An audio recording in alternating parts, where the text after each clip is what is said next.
Assalamualaikum warahmatullahi wabarakatuh.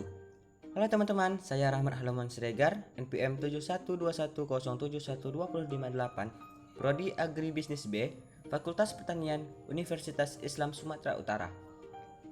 Di sini saya akan membahas tentang pasar oligopoli untuk memenuhi tugas praktikum teori ekonomi mikro. Baiklah, yang pertama-tama, apa sih sebenarnya pengertian pasar oligopoli dan bagaimana cara kerjanya? Yuk simak video saya sampai akhir. Oke teman-teman, yang pertama adalah definisi pasar oligopoli. Pasar oligopoli adalah jenis pasar di mana jumlah produsen atau penjualnya lebih sedikit, sedangkan pembelinya relatif banyak. Oleh sebab itu, pasar ini dikatakan juga sebagai pasar dengan persaingan tidak sempurna. Pasar oligopoli sendiri bisa dikatakan pasar di mana hanya terdapat beberapa produsen yang menghasilkan barang-barang yang bersaing. Jika pasar oligopoli hanya terdiri dari dua perusahaan saja, maka disebut duopoli. Pasar oligopoli adalah praktik ekonomi yang bisa Anda kenali melalui beberapa karakteristik. Hal itulah yang membedakannya dengan pasar yang lain.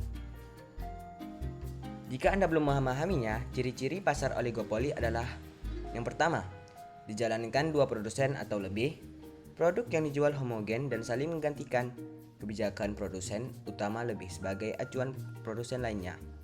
Harga barang di pasar relatif sama, produsen baru kesulitan masuk pasar, dan membutuhkan strategi pemasaran yang matang.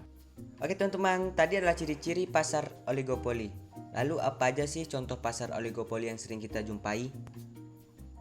Pasar oligopoli adalah pasar tempat penawaran yang ketat. Tak jarang konsumen akan memilih produsen atau perusahaan dengan penawaran terbaik. Terlebih jika perusahaan tersebut memiliki produk berkualitas namun harganya terjangkau. Tentu saja beberapa contoh pasar oligopoli adalah: yang pertama, industri semen, industri kendaraan bermotor, rokok, layanan telekomunikasi, dan jasa penerbangan.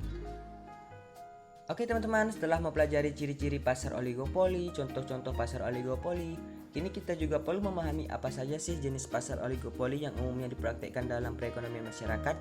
Berikut diantaranya. Yang pertama adalah pasar oligopoli murni atau pasar oligopoli homogen. Pasar oligopoli homogen disebut juga dengan pure oligopoli. Di dalamnya menjual beragam produk identik dari berbagai produsen, namun sulit untuk dibedakan. Contoh produknya seperti air mineral, semen, rokok, dan sebagainya. Yang kedua adalah pasar oligopoli terdiferensiasi.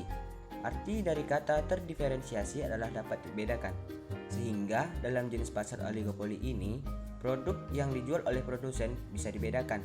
Misalnya, harga yang ditawarkan jauh berbeda antara produsen satu dengan lainnya. Yang ketiga adalah pasar oligopoli non-kolusi. Jenis pasar oligopoli non-kolusi adalah produsen hanya akan memainkan harga dengan melihat perkembangan antara produsen lain. Tujuannya untuk mengembangkan bisnis dan membuat kompetitor tidak bisa bersaing. Selanjutnya, pasar oligopoli kolusi. Jenis pasar oligopoli kolusi yaitu suatu praktek di mana pasar para produsen saling bekerja sama untuk menaikkan harga sehingga bisnis bisa berjalan statis. Bisa dikatakan jenis yang satu ini tidak memiliki persaingan yang ketat. Nah, sekarang teman-teman sudah paham bukan mengenai pengertian pasar oligopoli, termasuk ciri-ciri, jenis-jenisnya, serta contoh-contoh pasar oligopoli sendiri. Sebenarnya produk-produk dari pasar oligopoli sudah cukup sering ditemukan dalam sehari-hari dan hidup berdampingan dengan masyarakat. Sekian dari saya tentang pembahasan pasar oligopoli kali ini. Kalau ada penyampaian kata-kata yang salah, saya sendiri mohon maaf. Saya akhiri. Assalamualaikum warahmatullahi wabarakatuh.